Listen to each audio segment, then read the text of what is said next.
Pagbalik ko nga daw ng 3 months, wala ho, nandun sila, umuwi na raw po ng Bicol. Hindi ko na po nakita. Hindi sumuko si Rosemary at nagpabalik-balik siya sa Malabon, subalit tila suntok sa buwan na ang muling makita ang kanyang anak. Parang nawala na po ako ng pag-asa na makuha ko yung anak ko. Kasi po hindi ko naman po alam yung address ng Bicol eh. Hindi ko po alam kung saan sila sa Bicol. Panaginipan ko na nakalagay siya sa kabaong. Pag nakikita ko yung kabaong, yung nakikita ko mukha ng batang babae. Dito niya sisimulan ang paghahanap. Manzanero. Berto Manzanero, yung nagtitinda ng Dito sa kabila, yan, talibaba, yan, datong junk shop, yan. Ito kasi dating ano na to eh, labong ano lang to. Sa kanyang pagtatanong, itinuro siya sa isang lugar. Parang wala sa sariling tinungo ni Rosemary ang direksyong itinuro ng nakausap. Pero sa kanyang paglalakad, isang pamilyar na mukha ang kanyang nakita. Sana'y muli ka makapiling.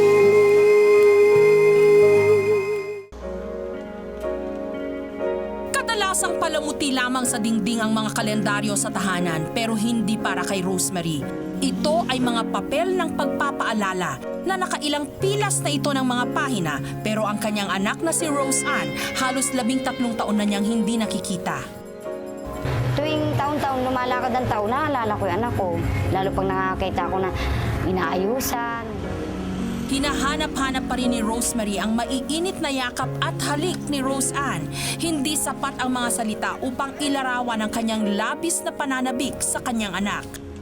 Pag may nakikita nga ako mga dalagita dyan eh, naaalala ko yung anak ko, sabi ko, siguro yung anak ko kasing taas mo na, ganun. Siguro yung anak ko, magiging barkada nyo pagka nandito. Miss na miss ko na. Ayon kay Rosemary, ipinagkatiwala niya ang kasisilang pa lang noon na si Rose Ann sa tiyahin ng kanyang unang asawa. Pagkapanganak po ng anak ko sa kay Rose Ann, nga 1 linggo lang po siguro, dinala ko po yung anak ko doon sa Malabon. Dahil nandun po yung ama eh. Sabi ko, babalikan ko yan. Sabi ko, makahanap lang ng trabaho. Nung natanggap na siya sa trabaho, dali-dali siyang bumalik sa Malabon, dala ang magandang balita. Pero isang nakapanlalambot na balita pala ang naghihintay sa kanya. Pagbalik ko nga daw ng 3 months, wala ho, nandun sila, umuwi na raw po ng Bicol. Hindi ko na po nakita. Hindi sumuko si Rosemary at nagpabalik-balik siya sa Malabon, subalit tila suntok sa buwan na ang muling makita ang kanyang anak. Parang nawala na po ako ng pag-asa na makuha ko yung anak ko. Kasi po hindi ko naman po alam yung address ng Bicol eh. Hindi ko po alam kung saan sila sa Bicol. Pagsisisi ang namahay sa puso ni Rosemary. Tila multong hindi siya nilulubayan hanggang sa kanyang pagtulog. Panaginipan ko na nakalagay siya sa kabaong. Pag nakikita ko yung kabaong, yung nakikita ko mukha ng batang babae. Diyos ang tanging naging sandalan niya. Nananalangin matapos na ang paghihirap ng kanyang kalooban. Kasi gusto ko mabuo lahat ng anak ko dahil ako po lang luwal sa kanila eh. Gusto ko lahat kami magkakasama eh. Baon ang matinding determinasyon na muling makita ang kanyang anak. Babalikan muli ni Rosemary ang lugar kung saan niya iniwan si Rose Ann. Base sa mga impormasyong nakuha namin kay Rosemary, di umano'y Feli Balmonte ang pangalan ng pinag-iwanan niya sa kanyang anak. Naninirahan ito sa barangay Katmon sa Malabon at dating tindera ng isda sa mismong palengke ng nasabing barangay. Habang nasa daan, nilalamon ng nerbiyos ang kalooban ni Rosemary. Kinakabahan ako habang papalapitan. Palagay ko magkikita kami ngayon. Tuto na sa ate. Malapit na tayo, te. Malapit na. Pagdating ng barangay Katmon, parang flashback sa pelikulang Nanumbalik sa alaala ni Rosemary ang dating palengke kung saan nagtinda si Feli. Dito niya sisimulan ang paghahanap. Manzanero. Manzanero. Berto Manzanero yung nagtitinda ng snack dati. Dito sa kabila, yan, talipapa, yan, datong junk shop. Yan. Ito kasi dating ano na to eh. Labong ano lang to. Sa kanyang pagtatanong, itinuro siya sa isang lugar. Parang wala sa sariling tinungo ni Rosemary ang direksyong itinuro ng nakausap. Pero sa kanyang paglalakad, isang pamilyar na mukha ang kanyang nakita. Si Edith, kapatid ni Feli. Bakit naman? Wala po bakit pinamimidya mo? Hindi ko pa. Ganun pakita mo tawagin mo si Anjang sa taas. Sa narinig, lalong nasabik si Rosemary sa kanyang anak.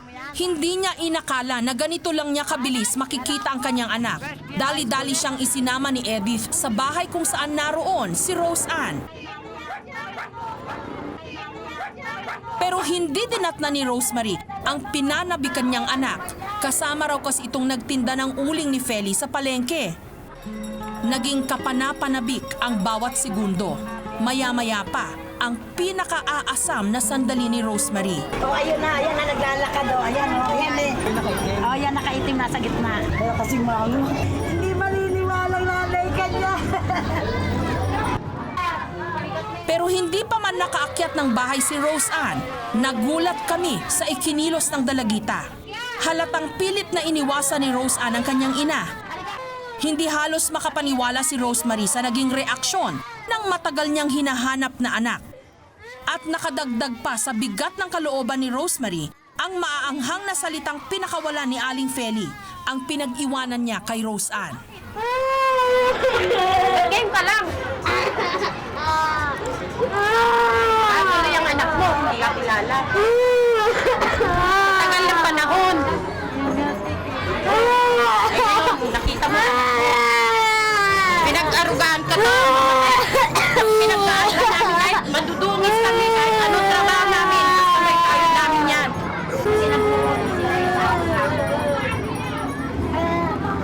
Alam mo kaya kami ganiri kadungis. Trabaho namin, nandun kami sa taas. Masakit man kay Rosemary ang mga tumambad sa kanyang eksena, hindi pa rin siya nawalan ng pag-asa. Kaya lang, hindi ka na Hindi naman kita bubuhin. Kasama lang kita para makita ka ng mga kuya mo. Ibabalik naman kita. Alam ko nag-aaral ka. Mula Malabon, ibinahe ni Rosemary si Rose Ann pabalik sa kanilang bahay. Patuloy na nagbabaka sakaling mapapalapit rin ang kanyang anak sa kanya. Pero habang nasa sasakyan, mas malamig pa sa yelo ang pakikitungo ni Rose Ann sa kanyang tunay na ina.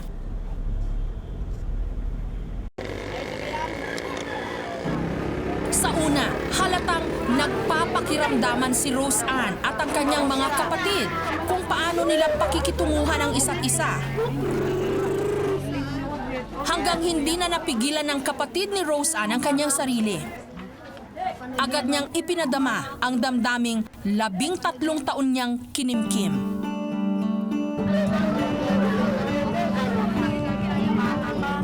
Nagkasama-sama man sila, para pa rin silang magkakahiwalay. Pero buo pa rin ang pananalig ni Rosemary na ang panahong naglayo sa kanila ang siyang panahon ding maghihilom sa sugat ng nakaraan. Hello po! Kamusta ho kayo? Alam niyo ho, bago po kami nagtampok ng mga reunion stories sa KMJS, nauna na po dyan yung aming programang Sana'y Muling Makapiling at Reunions sa ganyang mga kwento. At ngayon, ang good news po, mapapanood nyo na ang full episodes ng mga ito. Mag-subscribe lamang po sa GMA Public Affairs YouTube channel at ganun din po sa GMA Public Affairs Facebook account. Kita-kita po tayo at mabuhay po ang mga pamilyang